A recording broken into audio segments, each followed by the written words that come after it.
with the faces and with the competent people. I mean, that would certainly be something that I would like to pursue and like to contribute something from a Leipzig perspective, whatever it's worth. I'll go. I've really appreciated this week and this time with all of you. One of my colleagues who is also sort of a Hebrew Bible scholar, when I was talking about this conference, she just said, this will open up a whole new world of conversation and relationships, and I feel like, you know, that's beginning to happen.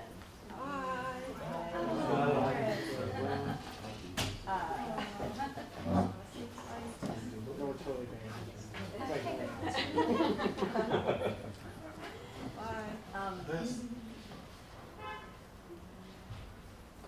And so in that way, I just felt very grateful to sort of have a new set of colleagues that kind of are scattered throughout the U.S. And I look forward, I mean, not only to thinking about ways to implement conversations like this within my context, but sort of having you all as colleagues kind of for the long haul. And that feels really exciting at this stage of my ministry, to have just discovered a whole new set of folks. And yeah, I'm very grateful.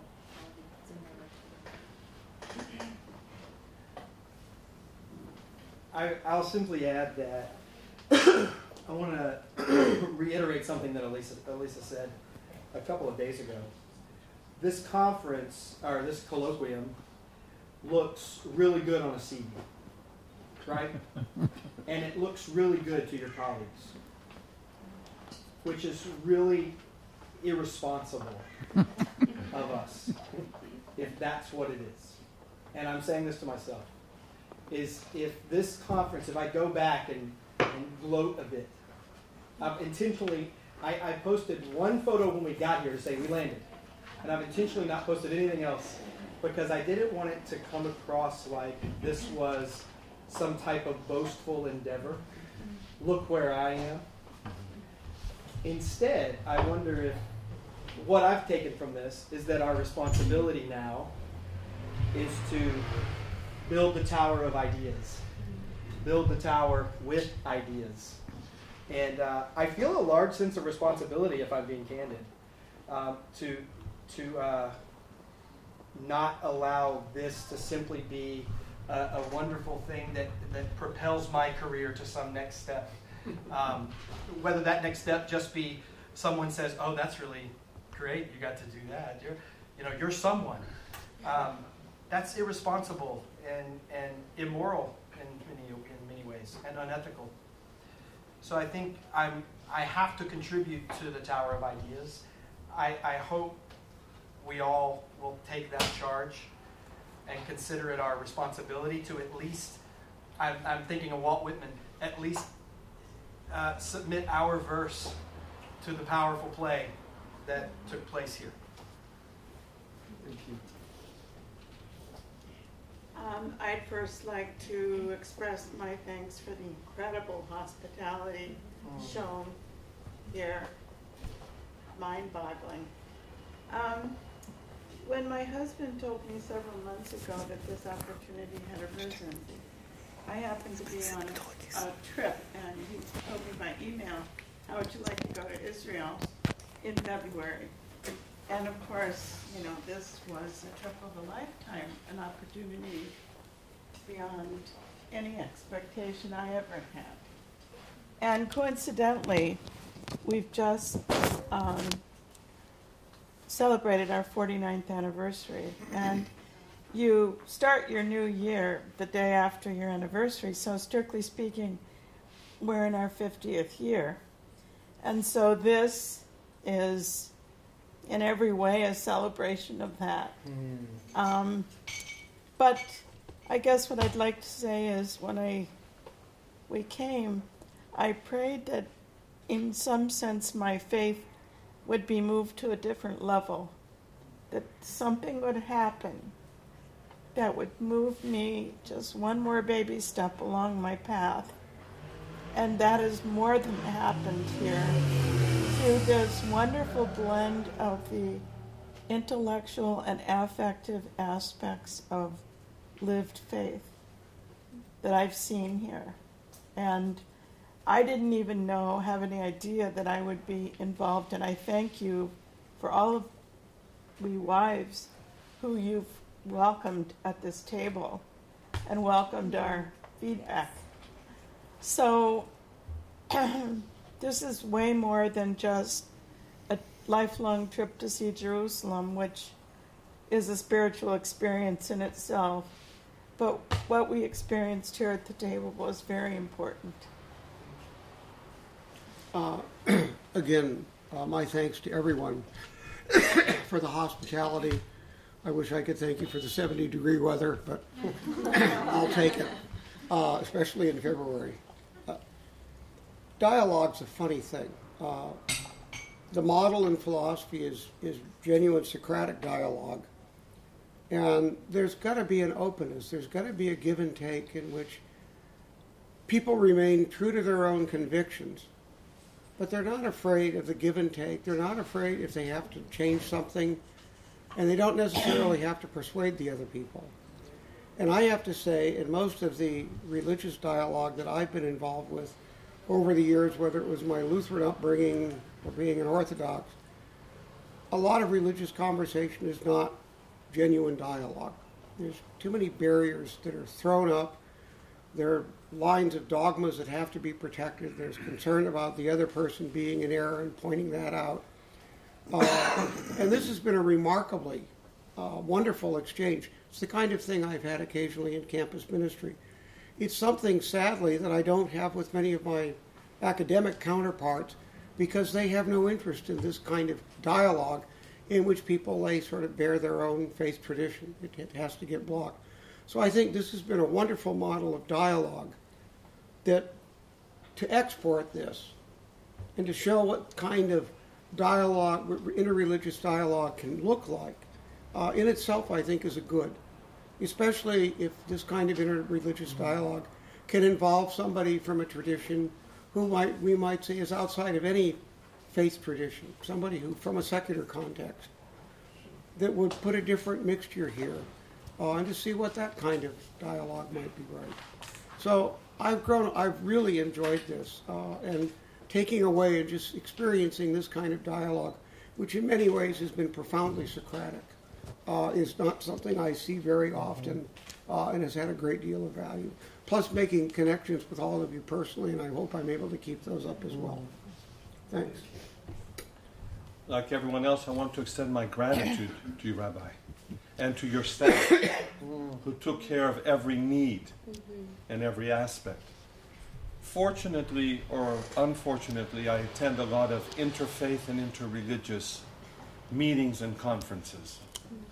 They are the most boring of gatherings that you can imagine, because we usually hear a speaker, and perhaps we're allowed a question or two. There is no dialogue. There isn't enough time for questions and answers. And I also want to thank everyone for the honesty and for the ability to be self-critical. That usually doesn't happen because we stand behind our walls and pretend to be something else. And people here made bonds of friendship because of you. I've been to Israel many times. I feel like I'm coming home. It's always a blessing, a mitzvah to come here and to pray here, but to meet new people, because life's too short to be miserable. It's got to be, as David says, our mourning to be changed into dancing. And I hope that we will all have that joy of dancing together again.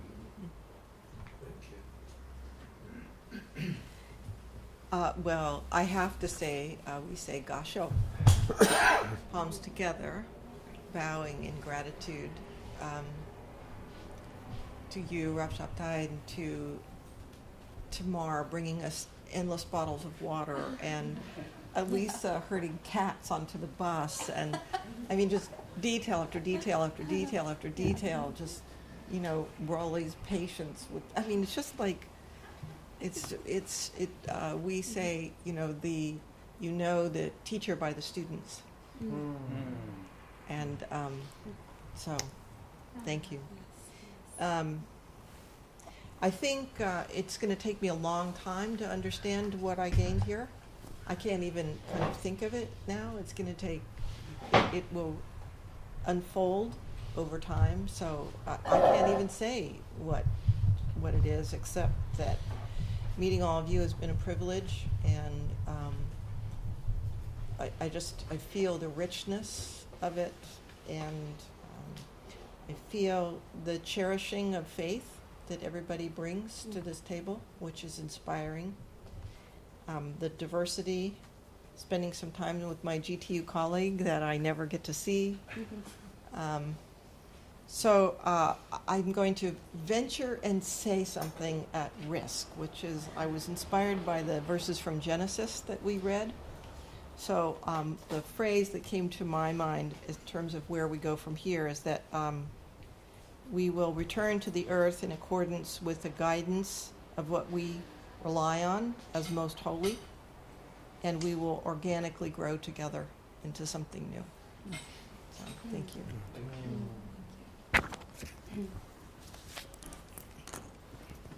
Thank you so much for allowing us to share our hearts, and I think that the open hearts and open minds is really disarming, and fears that all of us may have had of the other or the differences. It's really been so encouraging and such a great beginning to this ongoing dialogue that I believe will happen, that I've really cherished the individual conversations that I've been able to have, and I feel it's really important to earn the right to be heard, so I've been mostly quiet, which is a miracle in and of itself. I'm not known usually for being a quiet person, but it's been just wonderful to listen and really to let go of misconceptions or misunderstandings, or really just to begin like a foundation of knowledge, for like a knowledge base for experiencing everyone's faith. And I love staying up really late last night with Alyssa in the lobby. John and I were able to just question after question that we were able to just like bounce off of each other, our ideas and our beliefs. And to me, that's where the real meat of this conference occurs. And I look so forward to what will sort of explode out of the sparks of the friction of this environment. Thank you. Thank you for being such a blessing to each of us. This has been, I think, a week of blessing. And in fact, something that Alyssa said last night, she was talking about the sacred and the holy, and she used a phrase, something to the effect of that sacred or the holy lifts us up to a higher level. And to me that's, pardon? Say it again. Lifts up the world. Yeah, lifts up the world to a higher level. And I really like that, and that sort of feels like this week. We've been lifted up to a higher level. I've loved hearing the stories of different universities and how you're, trying to do religion in a secular world, maybe within a secular institution, maybe not. So those stories and how that plays out differently. I've been impacted by conversations with each of you, and I just really treasure time just talking with each of you. And I think that really has deepened my understanding of your traditions, whichever one you represent, or sometimes even reshaped those understandings. And so that's been really a great blessing. And personally, Sandy and I have had this conversation that, one of the outcomes of this might be that we'll send our youngest son going to college to Baylor, And we'll encourage our middle son, who's graduating from ORU and going to go to law school, to go to BYU. It's a bargain. We heard that. That's funny. So thank you. Well, I'd like to express my gratitude in a couple of ways. First, I want to express my gratitude by saying that I have 33 pages of notes. So you say, what are you taking away from this? I'm taking away 33 pages of notes. What are those notes? They're wonderful ideas from each and every one of you. It just incredibly, this feels like one of my favorite places is Kew Gardens in London. We love to walk through there and notice the plants and study the flowers. This has been a garden. There's an interesting flower and plant in every single person that I've met and talked to here. And I want to say we've been treated, add a second thanks of the hospitality. You mentioned the story of Abraham, and was Abraham an intellectual? Abraham was hospitable. Hospitality is in the Jewish DNA. You got it from Adam, you demonstrated it Abraham, and you demonstrated it perfectly, all of you, today. I think we would all say, I dare say, not many of us have been to a conference where there's been more amazing hospitality. So I will always carry away an appreciation for how that aspect of Abraham's life has been perpetuated among all of you. The final thing I'll just say that I take away and am appreciative of are a couple of, I came here, one of the beautiful flowers in the garden that I was anxious to encounter and savor were my Jewish friends. And I've been long an admirer of the state of Israel and the heroics that brought it about. So I will take away much appreciation for my time with Aviram, having him guide me into the Talmud. That will be cherished. Going to Rav Sperber's house and looking at his library and seeing here is the quintessential Jewish scholar. And then, of course, Rav Shabtai. What an amazing person you are. I think we all feel extremely appreciative, but also admiring of the kind of modeling, not only of hospitality, but of a kind of open-minded pursuit of multiple truths. So thank you, dear friend Rav Shabtai. Thank you. Mystique is how this thing started for me, I suppose. And it was a good test of the monks. We're supposed to take on this view that we are fearless because we have renounced, or at least we're on the path to renunciation, so we're fearless. I had a little bit of fear coming, and it was a good kind of test of whether I truly understood this fearlessness that is supposed to come with being a monk. The level of forethought that not only yourself and everybody here has put into each and every single detail, anticipating what we could ever need, from the mints and the chocolates and the water and everything. That level of hospitality, it's actually part of our dharma, Aditya, welcoming our guests as if they are God incarnate. And to see it in another culture to the same level, at least I hope that's the ideal level that we have, is amazing. And this is what I was most impressed by, most struck by.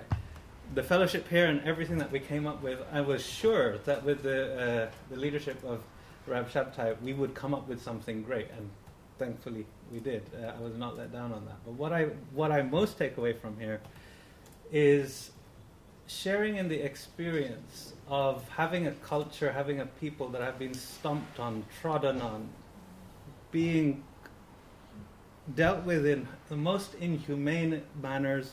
We still can't pray at our holy sites in the same way. My grandparents, the way that they were treated at the hands of empire, the way that they struggled, I could see it in each of the people that have spoken, these wonderful people.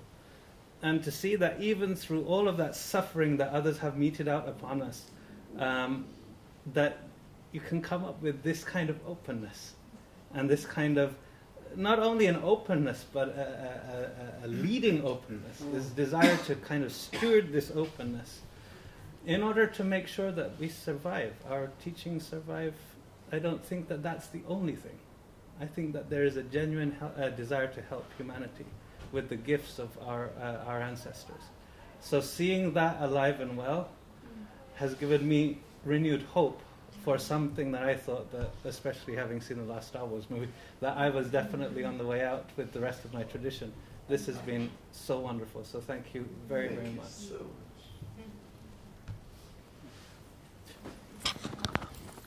If you don't pass it, they're going to run over here. And Right. Well, what can I say but me too? You've all said so many wonderful things. I also want to say a word of thanks for the hospitality and being cared for so carefully. And it occurs to me that it's not icing on the cake, it's the thing. And it has made possible the conversations that have taken place on the bus and at breakfast in the lobby of the hotel and standing out here and around this table. And so I just wanted to acknowledge the importance of that. I feel like, to some extent, I represent an institution that's different from some of the institutions around the table. We are a secular institution with a religious background, and we have worked very hard to make it not simply a neutral space, but an open space where people of various traditions can express themselves and interact with each other in a crucial way. And as we've had this conversation this week, it was just a reminder to me that this is the kind of thing that I've been trying to do for the past 30 plus years. I've shared with some of you, I'm actually retiring at the end of this academic year, but I'm not retiring from this. And so I'm really looking forward to continuing this work and being part of this conversation. Somebody used a phrase that stuck with me the other day, which just, it stood out. And I don't remember who said it, but it's probably on tape somewhere. Somebody talked about penetrating outward. And I thought, that's like soaring downward or plunging upward. It's a kind of a contradiction, but for me it captures what the agenda of this community is to have an impact outward, and I really hope that we can really commit to that work and be part of it. I think there was one other thing.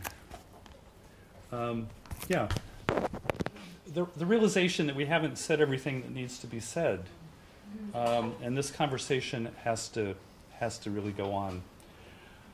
Finally, I'm remembering the story that Rabbi Sherber told on Sunday night. Seems like such a long time ago, about the man who went on a journey to find a treasure. And I am looking forward to returning to my home and finding the treasure under the hearth. So, thank you. Thank you. I've said